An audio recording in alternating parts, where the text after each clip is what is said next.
සාකච්ඡා කරන්න යන්නේ අධ්‍යාපන පොදු සහතික පත්‍ර සාමාන්‍ය පෙළ විභාගයේ 2024 වර්ෂයේ තොරතුරු හා සංනිවේදන තාක්ෂණීය MCQ ප්‍රශ්න පත්‍රය. මේකේ තියෙන උපදෙස් ගැන මම කතා කරන්න යන්නේ නැහැ. 1 2 පේපර් දෙකටම අපිට ලැබෙන්නේ පැය 3ක පමණ කාලය. අමතර කියවීම් කාලය විනාඩි 10ක් ලැබෙනවා. එතකොට මේ MCQ ප්‍රශ්න පත්‍රය කියන්නේ එක පේපර් එක අපි පැයක් වගේ ඇතුළත කරලා ඉවර කරන්න ඕන. අපි එහෙනම් මේ ප්‍රශ්න පත්‍රයේ එකින් එක ප්‍රශ්න සාකච්ඡා කරලා බලමු. පළවෙනි ප්‍රශ්නෙන් තියෙනවා ළමයි නඩත්තුවකදී පරිගණක දෘඩ රිස්කය ආකෘතිකරණය එහෙම නැත්නම් ෆෝමැට් කිරීම පහත කවරක් දැන් එහි මුලින්ම ස්ථාපනය කළ යුතුද? මොකක්ද අහන්නේ? හાર્ඩ් ඩිස්ක් එක ෆෝමැට් කරාට පස්සේ අපි මුලින්ම ස්ථාපනය එහෙම නැත්නම් ඉන්ස්ටෝල් කරන්න ඕනේ මොකක්ද කියලා තමයි අහන්නේ. පළවෙනි උත්තරේ තියෙනවා මෘදුකාංග ගිනි පවුරක්. එහෙම නැත්නම් ෆයර්වෝල් එක. දෙවෙනියට තියෙනවා ප්‍රතිවෛරස මෘදුකාංගය. තුන්වෙනියට තියෙනවා යෙදුම් මෘදුකාංග. හතරවෙනියට තියෙනවා මෙහෙයුම් පද්ධතිය. මේකදී අපි එකින් මේ උත්තර තෝරගන්නකොට මුලින්ම අවශ්‍ය නැති, ඒ කියන්නේ ගැළපෙන්නේ නැති පිළිතුරු ඉවත් කරගෙන යනවා. එතකොට අපිට හරිම සරලයි මේ උත්තරේ තෝරගන්න. අපි බලමු පළවෙනි උත්තරේ. පළවෙනි උත්තරේ තියෙනවා මෘදුකාංග ගිනි පවුර. අපි දන්නවා මෘදුකාංග ගිනි පවුරක් අපිට ඕන් වෙන්නේ පරිගණකයේ වෛරස් වලින් එහෙම නැත්නම් හානිකර මෘදුකාංග වලින් ආරක්ෂා කරගන්න. එතකොට ප්‍රතිවෛරස් මෘදුකාංගයක් කියන්නේ හානිකර මෘදුකාංග වලින් වෛරස් වලින් අපේ පරිගණකය ආරක්ෂා කරගන්න අපේ පරිගණකය ස්ථාපිත කරන මෘදුකාංග. යෙදුම් මෘදුකාංග කියන්නේ මෙහෙයුම් පද්ධතියක් මත පමණක් ක්‍රියාත්මක වන පරිගණක ආශ්‍රිත ක්‍රියාකාරකම්. උදාහරණයක් ගත්තොත් Word එක, PowerPoint, Excel මේ වගේ වෙබ් බ්‍රවුසර් වගේ දේවල් යෙදුම් මෘදුකාංග වලට උදාහරණ. මෙහෙයුම් පද්ධතියක් කියන්නේ පරිශීලකයයි පරිගණකයයි අතර සම්බන්ධතාවයක් ඇති කරන්න ස්ථාපනය කරන්න ඕන මෘදුකාංගයක්. එතකොට අපි මුලින්ම ෆෝමැට් කරාට පස්සේ පරිගණකයක් ස්ථාපනය කරන්න ඕන මෙහෙයුම් පද්ධතියක්. මෘදුකාංග ගිනි පවුර, යෙදුම් මෘදුකාංග, ප්‍රතිවෛරස් මෘදුකාංග කියන්නේ මේ ඔක්කොම මෙහෙයුම් පද්ධතියක් යටතේ තමයි ක්‍රියාත්මක වෙන්නේ. එහෙනම් අපේ උත්තරේ වෙන්නේ 4 වෙනි උත්තරේ. දෙවෙනි ප්‍රශ්නේ ගමු. පහත කවරක් ප්‍රතිදාන උපාංගයක් වේද? අපි දන්නවා ප්‍රතිගාන උපාංග. එහෙම නැත්නම් output devices කියන්නේ මොනවද කියලා. output devices කියන්නේ පරිගණකයක් සැකසූ දත්ත පිටතට ලබා දෙන්න නැත්නම් බාහිරට ලබා දෙන්න අපි භාවිත කරන උපකරණ. අපි මේ උත්තරයකින් එක බලමු. පළවෙනියට දීලා කියමු මෙහෙයුම් යටි. මොකද්ද මෙහෙයුම් යටි කියන්නේ? මෙහෙයුම් යටි කියන්නේ මවුස් එකක් වගේ. එහෙම නැත්නම් අපි කියන දැක්වීමේ උපාංගයක් කියලා. මේක පාවිච්චි කරන්නේ පරිගණක ක්‍රීඩා සඳහා. පරිගණක තිරයේ කර්සර් එක එහා මෙහා ඉන්නේ අරන් යන තමයි මේ මෙහෙයුම් යටිය පාවිච්චි කරන්නේ. එහෙනම් මේ මෙහෙයුම් යටිය අයිති වෙන්නේ input devices වලට. එහෙනම් අපිට මේ උත්තරේ අයින් කරන්න පුළුවන්. දෙවෙනි එක මයික්‍රොෆෝන්. අපි දන්නවා ශබ්දයක් පරිගණකයට ඇතුළත් කරන්න තමයි මයික්‍රොෆෝන් එක පාවිච්චි කරන්නේ. එහෙනම් ඒක අයිති වෙන්නේ input devices එකට. තුන්වෙනියට තියෙනවා මුද්‍රකය. මුද්‍රකය කියන්නේ එහෙම නැත්නම් printer එක කියලා අපි ඉංග්‍රීසියෙන් කියනවා. මුද්‍රකයක් කියන්නේ අපිට පරිගණකයෙන් සැකසූ දත්තයක් print කරලා දෙන්න පාවිච්චි කරන උපකරණයක්. එහෙම නැත්නම් දෘඩ පිටපතක් විදිහට අපිට ගන්න පුළුවන් මේ මුද්‍රකය හරහා. එහෙනම් අපේ මේ ප්‍රශ්නෙට උත්තරේ වෙන්නේ මුද්‍රකය. සුපරීක්ෂකය කියලා 4 වෙනි උත්තරේ තියෙනවා. සුපරීක්ෂකය අපිට ආදාන උපාංගයක් විදිහට තමයි ගන්න පුළුවන් වෙන්නේ. ඊට පස්සේ 3 වෙනි ප්‍රශ්නේ තියෙනවා පහත කවරක් ඝන අවස්ථා ආචයන උපක්‍රමයක් වේද? අපි බලන්නේ ඝන අවස්ථා කියන්නේ මොනවද කියලා. ඝන අවස්ථා කියන්නේ අපේ ද්විතීක ආචයනයන් තියෙනවා. එහෙම නැත්නම් ස්ටෝරේජ් ඩිවයිසස් තියෙනවා. ද්විතීක මතකයන් තියෙනවා. ස්ටෝරේජ් ඩිවයිසස් වල දත්ත හතරතුරු ස්ථිරවම තැන්පත් කරන්න භාවිත කරන උපක්‍රම තමයි ද්විතීක මතකයන් කියන්නේ. උදාහරණයක් විදිහට දෘඩ තැටිය මේ වගේ දේවල් අපි ද්විතීක ආචරණයට ගන්නවා. මේ වගේ නශ්‍ය නොවන මතකයක් තමයි ද්විතීක ආචරණයේ තියෙන්නේ. මේ ද්විතීක ආචරණය ප්‍රධාන කොටස් 3කට බෙදෙනවා. චුම්බක මාධ්‍ය, ප්‍රකාශ මාධ්‍ය සහ ඝන මාධ්‍ය. ඉතින් අපේ ප්‍රශ්නේ අහන්නේ ඝන අවස්ථාවකට අයිති මොනවාද කියලා. මම ඔයාලට කෙටියෙන් මතක් කරගෙන යන්න මේ මාධ්‍ය 3 ගැන. චුම්බක මාධ්‍යයක් කියන්නේ චුම්බක ආරෝපණයක් ඇති කරමින් දත්ත තැන්පත් කරන්න භාවිත කරන එක. දෘඩ තැටි, චුම්බක පැටි, නම්‍ය තැටි මේ වගේ දේවල් අපිට චුම්බක මාධ්‍ය වලට දාන්න පුළුවන්. එතකොට ප්‍රකාශ මාධ්‍ය කියන්නේ දත්ත ඩිජිටල් ආකාරයට තැන්පත් කරලා ලේසර් කිරණක් මගින් කියවීම ලේන සිදුවන මාධ්‍ය. CD, DVD, Blu-ray තැටි නියගණයට ගන්න. එතකොට ඝන මාධ්‍ය කියන්නේ එහා මෙහා ගමන් නොකරන අංග නිසා මේවා ඝන මාධ්‍ය කියලා අපි හඳුන්වනවා. ඒ කියන්නේ චලනය වීමක් සිද්ධ වෙන්නේ නැහැ. උදාහරණයක් USB flash දාවකයක් ඊට පස්සේ මතක කාඩ්පත් මේ වගේ දේවල් අපිට ඝන මාධ්‍යයට ගන්න පුළුවන්. එහෙනම් අපිට මේකට උත්තරේ කෙලින්ම අපි දන්නවා ඝන අවස්ථාවට අයිති වෙන්නේ USB flash දාවකය. සංයුක්ත තැටි අයිති වෙන්නේ ප්‍රකාශ මාධ්‍යයට, චුම්බක දෘඩ ඩිස්කය අයිති වෙන්නේ චුම්බක මාධ්‍යයට, නම්‍ය ඩිස්කය අයිති වෙන්නේ චුම්බක මාධ්‍යයට. හරි. එහෙනම් අපි හතරවෙනි ප්‍රශ්නට යමු. අන්තර්ජාලයට සම්බන්ධ ස්ථානීය ප්‍රදේශ ජාලයක් රූපයෙන් දැක්වෙනවා. මෙහි A, B, C කියන උපාංග කුමන ලයිස්තුවේ නිවැරදිව දැක්වෙනවා කියලා තමයි අහන්නේ. අපි දන්නවා පරිගණක ජාල ගත කරනකොට අපි ජාල ප්‍රධානාකාර 3ක් තියෙනවා. මේ ස්ථානීය ප්‍රදේශ ජාල, ඒකට අපි කියනවා කෙටියෙන් LAN කියලා. පුරවර ප්‍රදේශ ජාල කියලා කියනවා MAN. එහෙම නැත්නම් තව එකක් තියෙනවා පුළුල් ප්‍රදේශ ජාල කියලා WAN. LAN, MAN, WAN. අපිට මේ ප්‍රශ්නේ ඇවිල්ලා තියෙන්නේ LAN කියන ජාලය උපයෝගී කරගෙන. LAN කියන්නේ ළමයි එක ගොඩනැගිල්ලක් එහෙම නැත්නම් කාමරයක් තුල එක ගොඩනැගිල්ලක කාමරයක් තුල හෝ කාමර කිහිපයක් සම්බන්ධ කරලා ස්ථාපනය කරලා තියෙන ජාල. උදාහරණ විදිහට ගන්න පුළුවන් පාසලක් තුල එහෙම නැත්නම් විශ්වවිද්‍යාලයක් තුල වගේ කුඩා ප්‍රමාණයේ ඉඩ ප්‍රමාණයක් තමයි මේ ජාල සම්බන්ධ කරන්නේ. අපිට මෙතන දීලා තියෙන්නේ අපිට LAN ජාලය. මේකේ ABC කියන තුන තමයි අපිට අහන්නේ.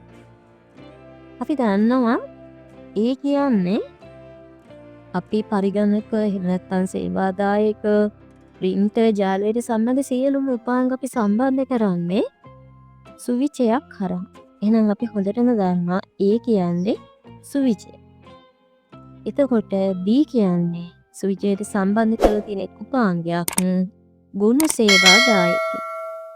C කියන්නේ අපි දන්නවා අන්තර්ජාලයේ නැත්නම් ඉන්ටර්නෙට් සහ අපේ ජාලය අතර සම්බන්ධතාවයක් ඇති කරන්න අපිට පාවිච්චි කරන රවුටරේ. එහෙනම් C කියන්නේ රවුටරේ. නා අපි උත්තරේ මේකට ගන්න පුළුවන් හතරවෙනි උත්තරේ. A කියන්නේ සුවිචය, B කියන්නේ ගුණ සේවාදායකය, C කියන්නේ රවුටරය. හරි. ඊට පස්සේ අපි බලමු පස්වෙනි ප්‍රශ්නේ. පස්වෙනි ප්‍රශ්නෙන් දීලා තියෙනවා ස්ථානීය ප්‍රදේශ ජාල දෙක සම්බන්ධ කිරීමට අහත කවරක් භාවිත කළ හැකිද? ඒ කියන්නේ අපි අර උඩ හතරවෙනි ප්‍රශ්නේ කතා කරපු ජාල වගේ දෙකක් එකට සම්බන්ධ කරන්න මොකද්ද පාවිච්චි කරන්න පුළුවන්? සේවාදායකයා අපිට ගන්න බෑ. සේවාදායකයේ තියෙන මේක ඇතුළෙම ජාලයක් ඇතුළේ ඊට පස්සේ දිනි පවුර මොඩමේ රවුටරේ. අපි හොඳටම දන්නවා ජාල දෙකක් එකට සම්බන්ධ කරන්න අපි යොදා ගන්න රවුටරය. එනම් උත්තරේ එන්නේ හතරවෙනි පිළිතුර. හයවෙනි ප්‍රශ්නේ. මේ හයවෙනි ප්‍රශ්නේ ඇවිල්ලා තියෙන්නේ නම්බර් සිස්ටම් පාඩුවේ, සංඛ්‍යා පද්ධති පාඩුවේ. දිවිමය අගයක් දීලා තියෙනවා. මේ දිවිමය අගයට සමාන වෙන අෂ්ටක සංඛ්‍යාව මොකක්ද කියලා තමයි අපෙන් අහන්නේ. අපි දන්නවා අපි මේ ගණන හදලා බලමු. දිවිමය සංඛ්‍යාව අෂ්ටමයට හරවනකොට අපි අග ඉඳලා 3න් 3ට වෙන් කරගෙන යන්න. ඒ කියන්නේ මෙන්න මේ ආකාරයෙන්. අපි බලමු. අපි දීලා තියෙන අගය තමයි 1.0.1.1. දැන් අපිට පුළුවන් මෙන්න මේ අගයන් ටික අගේ ඉඳලා 3න් 3 වෙන් කරගෙන යන්න. අෂ්ටමයට හරවනකොට. මෙතනින් වෙන් කරා මෙතනින් වෙන්. එතකොට අපිට දන්නවා මෙතන තියෙන වටිනාකම දැන් 1යිනේ. මෙතන 3ක් නැහැ 1යි. අපිට ඕන නම් මෙතනට ඉස්සරහට බිංදු දෙකක් දාගන්න පුළුවන්. මෙතන වටිනාකම ගත්තොත් වටිනාකම මේකේ දශමයේ අගය 1ක්. මේකේ ඇවිල්ලා අෂ්ටමයේ අගය බිංදුවයි. මෙතන අපි දන්නවා මෙතන වටිනාකම 6යි. එතකොට අපේ පිළිතුර වෙන්නේ 106යි අෂ්ටමය. ඒක තමයි අපිට පිළිතුර වෙන්නේ. අපි බලමු මේ පිළිතුර තියනවාද කියලා. 106. මේ තියෙන්නේ අපේ පිළිතුර තියෙන. 7 වෙනි ප්‍රශ්නේ. දිවිමය අගයක් දීලා තියෙනවා. මේ දිවිමය අගයට සමාන දශමය අගය මොකක්ද කියලා තමයි අහන්නේ. මේකත් අපි හදලා බලමු.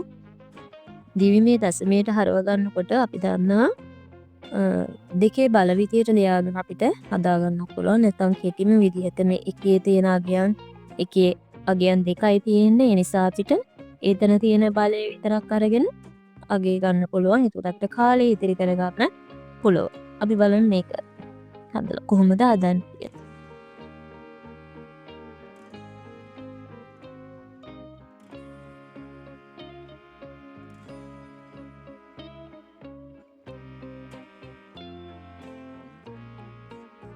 දීලා තියෙන අගය තමයි 1යි 0යි 0යි 0යි 0යි 1යි 0යි 0. හරි.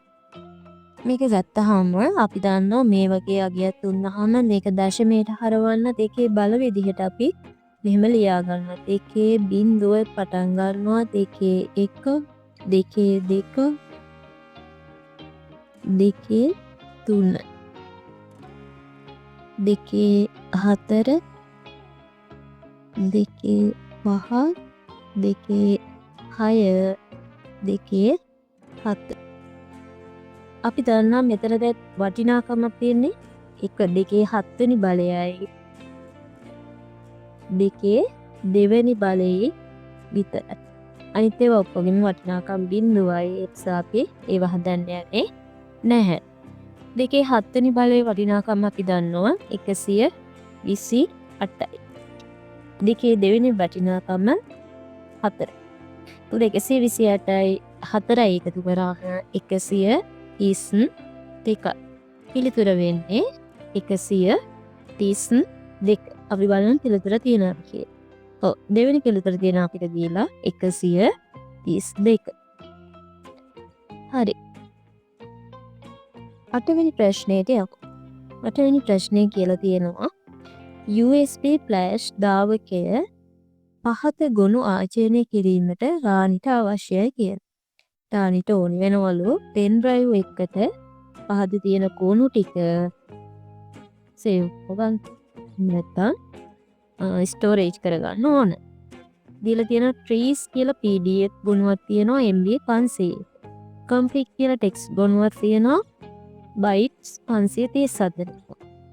ඊට පස්සේ MP3 MP4 ගුණයක් තියෙනවා 2GB. ඒ කියන්නේ වීඩියෝ ගුණයක්. ඊට පස්සේ docs එකක් තියෙනවා report කියලා KB 900. පිළිතුරු 4ක් දීලා තියෙනවා.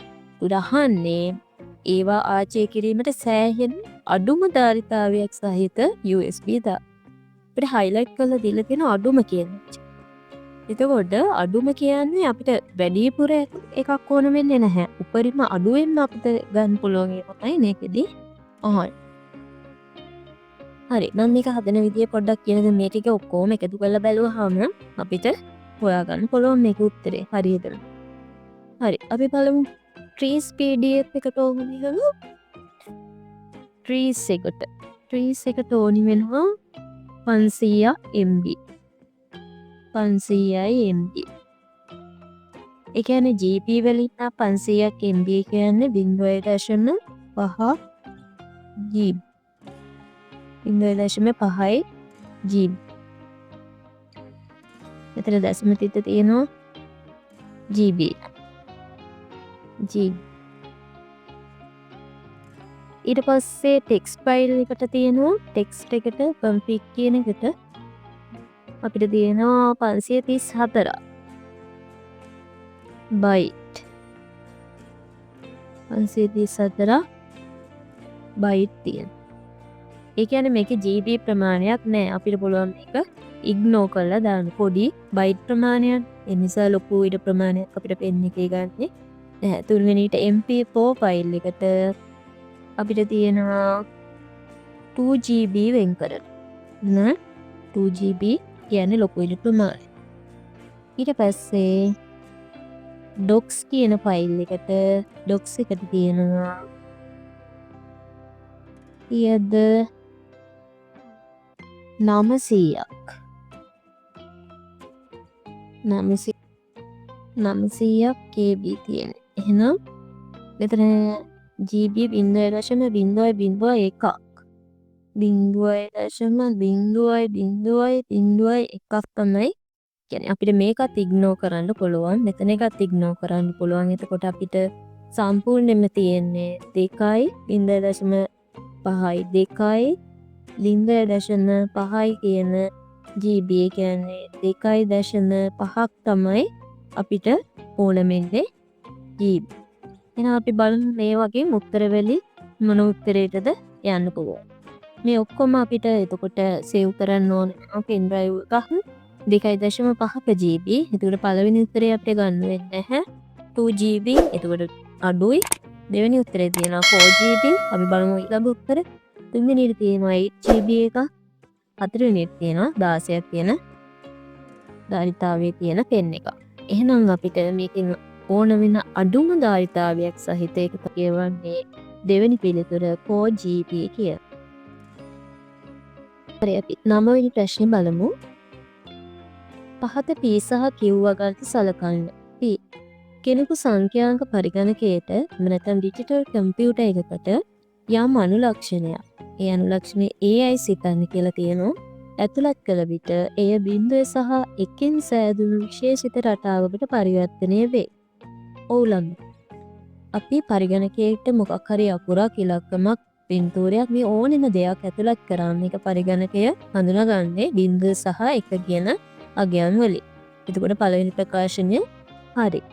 දෙවෙනි ප්‍රකාශනයේ තියෙනවා Q ප්‍රකාශය පරිගණකයක භාවිත වන අනුලක්ෂණ 128ක් සඳහා සම්මත සංඛ්‍යාත්මක අගයන් පැවරීම ASCII කේතය භාවිත කර.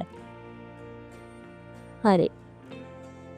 ASCII කේතවල තියෙන්නේ අනුලක්ෂණ 128යි. ඒකට සම්මත අගයන් පැවරීමට පරිගණකයේ 128ක සම්මත අගයන් පවරන්න ASCII කේත ක්‍රමය තමයි භාවිත කරන්නේ කියලා අපි දන්නවා. මේ ප්‍රකාශයත් හරි. එහෙනම් මේ P සහ Q කියන ප්‍රකාශ දෙකම නිවැරදි ප්‍රකාශන. අපි බලමු මොකද ප්‍රශ්نين අහන්නේ කියලා. ඉහත වගන්ති සම්බන්ධයෙන් පහත කවරක් වළංගු වේද? පළවෙනි එකේ තියෙනවා P සහ Q වගන්ති දෙකම නිවැරදි වන අතර Q වගන්තියේ විස්තර කරන ASCII කේතය P වගන්තියේ සඳහන්කාරී සඳහා උපකාරී වේ. අපි ඊළඟ එක බලමු. P සහ Q වගන්ති දෙකම නිවැරදි වන නමුත් ඒවායින් සඳහන් කරන කරුණු අතර සම්බන්ධතාවයක් නැල්ලු. PQ නිවැරදිලු හැබැයි මේ දෙක අතර සම්බන්ධතාවයක් නැහැ කියලා. සම්බන්ධතාවයක් නැත. Q එකේ සඳහන් වෙන ලක්ෂණ බිඳුව සහ එක භාවිත කළොතම පරිගණකයට ඇතුළත් වෙන. ඒ කියන්නේ පරිවර්තනය මැෂින් ලර්නින් එකට පරිවර්තනය වෙන්නේ. එන සම්බන්ධතාවයක් තියෙනවා. එහෙනම් අපිට මේක ගන්න බැහැ. P වගන්තිය නිවැරදි වන නමුත් Q වගන්තිය වැරදි. ඒක වැරදි. අපි දන්නවා P සහ Q කියන දෙකම නිවැරදි කියලා. වගන්ති දෙකම වැරදි කියලා. ඒක අපිට ගන්නත් අපි වගන්ති දෙකම නිවැරදි කියලා ගන්නවා. එහෙනම් අපිට උත්තරයට ගන්න පුළුවන් පළවෙනි උත්තරේ. හරි. ඊට පස්සේ අපි 10 වෙනි ප්‍රශ්නෙට යමු. මෙහෙයුම් පද්ධති පාලනයෙන් ඇවිල්ලා තියෙන්නේ මෙහෙයුම් පද්ධති පමණක් අඩංගු වන්නේ පහත කවම. අපිට highlight කරලා තියලා තියෙනවා පමණක් කියන වචනේ. එහෙනම් අපි බලන්න ඕනේ මෙහෙයුම් පද්ධතිය විතරක්ම ඇතුළත් කරලා දෙන මොකටද කියලා. අපි ඉස්සෙල්ලා කතා කරා මෙහෙයුම් පද්ධතිය කියන්නේ මොකක්ද කියලා. සරලවම කිව්වා පරිගණකයයි පරිශීලකයයි අතර සම්බන්ධතාවයක් ඇති කරන්න තමයි මෙහෙයුම් පද්ධතිය තියෙන්නේ. හරි අපි බලමු පළවෙනි උත්තරේ. Adobe Photoshop, LibreOffice, Movie Maker, Notepad. අපිට මේක කියවෙනකොට තේරෙනවා මේකේ තියෙන්නේ ඇප්ලිකේෂන් නුදුපාන. ඇප්ලිකේෂන් softwares තියෙනවා. දෙවෙනි එක තියෙනවා එහෙනම් අපිට මේක ගන්න බෑ. දෙවෙනි එකේ තියෙනවා Android, LibreOffice, macOS, Macasin, Antivirus. මේකත් අපි දන්නවා Android කියන්නේ මෙහෙයුම් පද්ධතිය. ඊට පස්සේ macOS කියන්නේ මෙහෙයුම් පද්ධතිය. ඉතිරි දෙකම අපිට ඇප්ලිකේෂන් විදියට තමයි කරන්න පුළුවන් වෙන්නේ. මම මේක දැන් Movie Maker, Norton, Antivirus, Ubuntu, Windows. මේකෙත් Ubuntu Windows කියන එක විතරයි මෙහෙයුම් පද්ධතිය වලට ගන්න පුළුවන් වෙන්නේ. අනිත් එක නම් මෙහෙයුම් පද්ධතිය නෙවෙයි. එහෙනම් ඒකත් වැරදි. හතරවෙනි උත්තරේ අපි බලමු. Android, macOS, Ubuntu, Windows. එහෙනම් Android කියන්නේ OS එක, macOS එකත් හරි. Ubuntu කියන්නේ අපි දන්නවා මෙහෙයුම් පද්ධතිය. Windows කියන්නේ මෙහෙයුම් පද්ධතිය. එහෙනම් හරි උත්තරේ වෙන්නේ හතරවෙනි පිළිතුර.